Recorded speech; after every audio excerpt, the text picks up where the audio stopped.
Резолуцијата за Македонија, која вчера беше усвоена во Европскиот парламент, е јасен сигнал дека државата и властите испорачале во делот на реформите и сега е ред на Европската унија да го испорача својот дел од ветеното, смета шефот на дипломатијата Бујар Османи.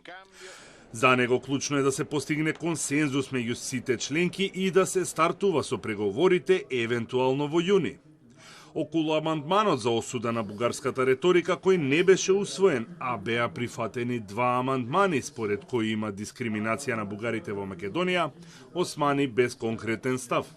Клучната порака од вчерашната резолуција е дека Република Северна Македонија испорача и дека е сега време на Европската унија да ја испорача и сите вакви резолуции, заклучоци, информации на европските институции само ја потврдуваат европската перспектива на државата.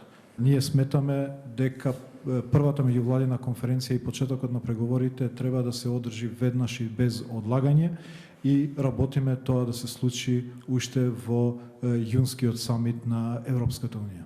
За Тимчо Муцунски од ВМРО-ДПМН е неспорен е фактот дека Македонија заслужува старт на преговорите, иако во извештајот се нотирани сериозни забелешки, но предупредува дека не треба и не смее да се лицитира со датуми. Јас искрено се надевам дека секој документ, вклучително и вчерашниот кој што е од консултативен карактер, ќе биде дополнителен импулс во насоката што побрзо одржување на првата меѓувладина конференција, побрз почеток на пристапните преговори, тоа е нешто што Македонија долг период го заслужа. За Муцунски нема дилема кога станува збор за амандманите кои беа усвоени според кои во Македонија има дискриминација.